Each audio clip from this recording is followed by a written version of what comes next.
Muy bien, pues esperemos que la última decisión del presidente ruso Vladimir Putin no desencadene en una guerra muy sangrienta en el este de Europa, porque hoy el presidente Putin reconoció la independencia de dos regiones separatistas que están en el este de Ucrania. Estamos hablando de la República Popular de Donetsk y la República Popular de Lugansk. Estas dos zonas de Ucrania desde 2014 declararon su independencia, supuestamente por plebiscitos que la comunidad internacional no quiso reconocer. Pues hoy Vladimir Putin reconoce la independencia y reconoce que estos países son estados soberanos. Estos dos son lugares en donde hay una preponderancia de personas de origen ruso, donde se habla más el ruso que el ucraniano. Y el problema de este reconocimiento es que de inmediato la República Rusa está firmando con estas dos repúblicas populares un tratado de ayuda mutua, en donde el ejército ruso podría penetrar a estos lugares que Ucrania sigue reconociendo como suyas y el resto del mundo sigue reconociendo como partes integrales de Ucrania, al igual que se reconoce Crimea, pero Crimea, bueno, está más que perdida porque el ejército ruso es ruso, nos guste o no, y así son las cosas. El problema es que no sabemos si penetra el ejército ruso. No hay que olvidar que hay 150,000 efectivos de ese país en la frontera de Ucrania con Rusia. Si penetran, ¿qué haría Ucrania? Ucrania diría, está invadiendo mi territorio. Putin diría, no, yo estoy ayudando a dos repúblicas autónomas independientes que no quieren ser parte de Ucrania. Esto se ha calentado de una manera impresionante. Todavía se decía que el miércoles, es decir, pasado mañana, se iban a reunir el secretario de Estado estadounidense Tony Blinken más el secretario de Asuntos Exteriores de Rusia, y pues ya nadie sabe si se va a reunir o no se van a reunir. También hoy en la mañana se anunciaba que tal vez después de la reunión de los ministros de Exteriores ruso y estadounidense pudiera haber una reunión cara a cara de Putin con el presidente estadounidense Joe Biden, pero aparentemente hoy Putin decidió que se va por la libre, y es para asustarnos a todos, porque a veces los grandes conflictos mundiales empiezan por un asunto menor. No hay que olvidar que la Primera Guerra Mundial empezó en Sarajevo, allá en el oriente de Europa, porque mataron a un archiduque. Y la Segunda Guerra Mundial se armó cuando el ejército de Hitler invadió Polonia, dizque porque Polonia había atacado a Alemania. Pretextos que pueden llevar a una conflagración muy, pero muy fuerte. José Luis. Fíjate que Ucrania y Albania son los dos países de menores ingresos y que siempre han estado últimamente sujetos, sobre todo desde los movimientos rusos del 2014, siempre han estado sujetos a los vaivenes del régimen de control de Rusia, porque Rusia, bueno, desde que existía la Unión Soviética, ya tenía, digamos, cierta hegemonía política de la predominancia rusa aún al interior de la Unión Soviética.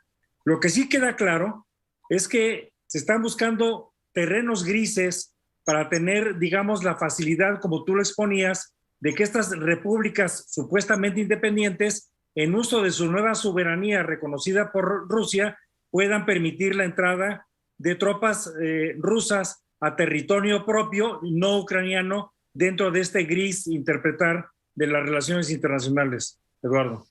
Venus. Y la situación está muy compleja, y aquí la cuestión es que en esas zonas que mencionaste, Eduardo, sí la población es totalmente prorrusa y se sienten rusos, la cultura es rusa y todo va encaminado allá. Y también tenemos esta cuestión de Putin geopolíticamente, que él tiene como el proyecto de hacer que todas aquellas zonas que eran de influencia de la entonces Unión Soviética ahora sean zonas de influencia de Rusia, y la situación está sumamente delicada porque, bueno, ojalá que no se desencadene un conflicto, pero qué delicado, ¿eh? No hay que olvidar que en 2008 Georgia también se quiso ir por la libre y hubo una breve intervención militar rusa y desde entonces Georgia se porta muy bien, ¿eh? Se porta muy bien y de acuerdo a los intereses rusos. José Luis. Déjame agregar un grado de complejidad. Tú hablabas de las 150,000 tropas que están en la frontera este de Ucrania o suroeste de Rusia estacionadas. Hay que agregar que también hay tropas en Bielorrusia, en Rusia Blanca, en donde se acaba de declarar que estas tropas rusas en ese territorio se decidió que no saldrían hasta que no se diriman las diferencias entre Ucrania y Rusia. Entonces, bueno, es un ingrediente más de que la cosa se está poniendo más candente y que la diplomacia tiene mucho trabajo que hacer. Espero mucho antes de que se muevan las tropas, como tú comentabas, por iniciativa de Rusia. Ucrania tiene una población de 41,5 millones de habitantes. Estas dos repúblicas populares que se declararon independientes desde el 2014 y que hoy Rusia ha reconocido, realmente son poco pobladas, tienen 1,300,000, 1,400,000 habitantes entre las dos. Aquí un pequeño problema es que los líderes de estas repúblicas populares están diciendo que sus fronteras de sus países respectivos o de sus disque países, Donetsk y este otro que se llama Luhansk, entran todavía más a Ucrania y se complica el asunto. Sí, Raúl. Un comentario marginal que me gustaría hacerlo en virtud de que denota este tipo de conflictos simple y sencillamente la ambición del poder de los poderosos, valga la redundancia. ¿Por qué? Porque Putin lo que quiere es regresar a aquel poder que tenía la... Perdón, Putin, no es Putin. Yo no sé si el señor presidente de Rusia Putin, pero es Putin. Putin. Acento en la U, por favor. Putin. Porque si te estuviera escuchando Vladimir, creía que lo estás albureando. No, simple y sencillamente el español puede ser un poquito diferente del ruso, pero en fin, lo importante es que el presidente de Rusia lo que quiere es regresar ese poder, esa hegemonía que tenía la Unión de Repúblicas Soviéticas Socialistas hace 30, 40 años. Y no le importa lo que pueda suceder o los intereses de los que viven en esos lugares, por un lado. Por otro lado, debo de recordarles que en la actualidad las guerras son radicalmente distintas a lo que sucedió en la Segunda Guerra Mundial y posteriormente a ellas.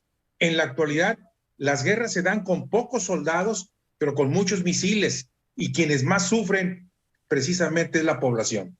Pues sí, pero la geopolítica es así. Es como si Estados Unidos mañana permitiera que México se declare una república popular socialista alineada con China o con Rusia, mi querido Raúl. No lo permitirían por más que México apelara a su soberanía y autodeterminación. Hoy en un discurso de 40 minutos que dio Vladimir Putin allá desde Moscú, hizo varias declaraciones. ¿Por qué era necesario que nos convirtieran en un enemigo? Ellos no quieren un país grande e independiente como Rusia. Esa es la verdadera razón que él esgrime de Occidente contra Rusia. Después dice que si Ucrania se uniera a la OTAN, la Organización del Tratado del Atlántico del Norte, la amenaza militar para Rusia aumentaría múltiples veces. Otra, déjenme enfatizar una vez más que Ucrania no solamente es un país vecino, es una parte integral de nuestra historia, cultura, espacio espiritual. Los ucranianos son nuestros camaradas, parientes, entre los cuales no solamente tenemos colegas, amigos, antiguos colegas, sino parientes, personas conectadas con nosotros por la sangre y por los lazos familiares. Hay que entender muy bien, si Ucrania entra a la OTAN, Rusia quedaría totalmente copada por las potencias de Occidente y está buscando su supervivencia. Es lo que está haciendo. Además, si uno estudia el mapa de Rusia, la entrada por Ucrania, cualquier ejército entra como en su casa. En fin, es un tema que vamos a seguir viendo.